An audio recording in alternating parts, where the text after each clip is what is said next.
Hi there, Marni Kelce with Colorado Home Realty doing a quick real estate blog today from my couch with three amigos and my Breckenridge shirt to represent the opening of ski and board season for those of you who love winter and snow. I'm not one of them, but anyway, wanted to do a blog today on real estate commissions, and I think this is in part, it's twofold.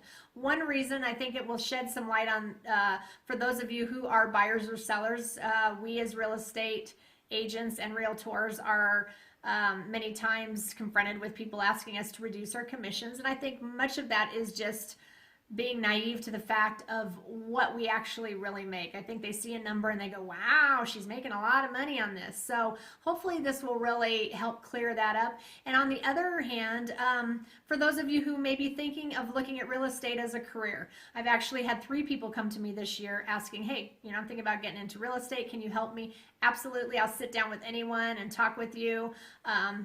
And let you know the ins and outs, the pros and cons. I've been doing this a long time, so hopefully I can shed some light. But I want to just kind of try to help make this maybe a little clearer by putting it into a perspective story, if you will. I also want to thank Mike Cook for putting together the research that he did on this subject, because I think it's going to be really eye-opening.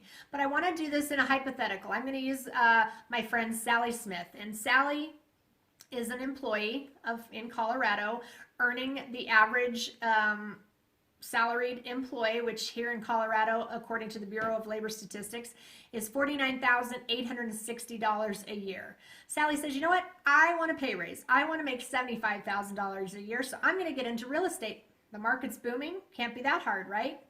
So what Sally really doesn't realize is she's going to have to make a lot more than $75,000 to actually pay herself that kind of income.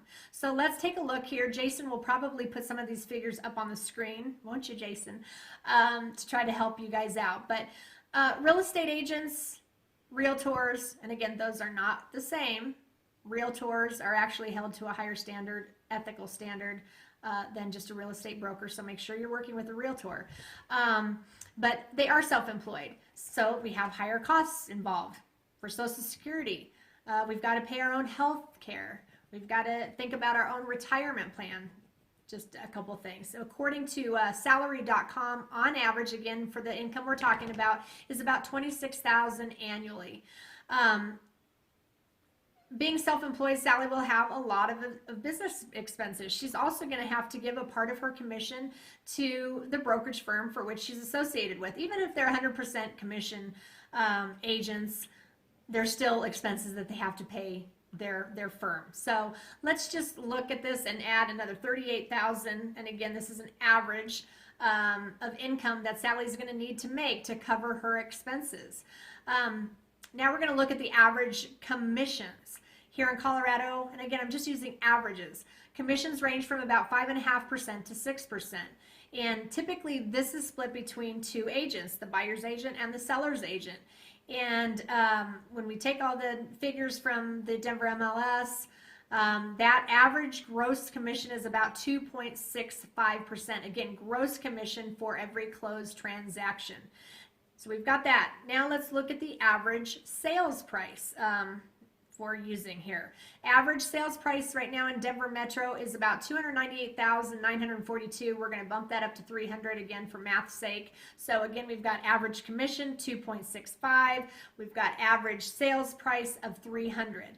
So that means for every home that Sally sells, she's making about $7,950. Not too shabby, right? Again, gross commission. So it's going to take Sally about 18 transactions, making her about $139,000 in gross income. We need $139,000 in gross income in order for her to get to that, back down to that $75,000 in salary that she wanted to make. We've got $38,000 we were talking about of expenses, and another about $26,000 in self-employment costs through our wonderful IRS. So again, $139,000 she's going to have to make to come up with about $75,000 in salary that she's going to put in her pocket. So how easy is that to accomplish? Doesn't sound too hard.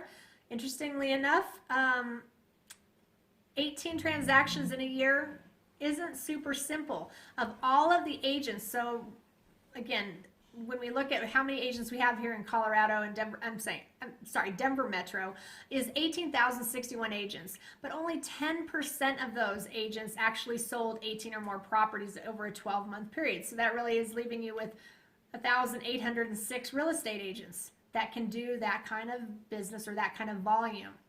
So I hope that does shed a little bit of light and give you smash some of your preconceived notions about commissions and real estate brokers' incomes.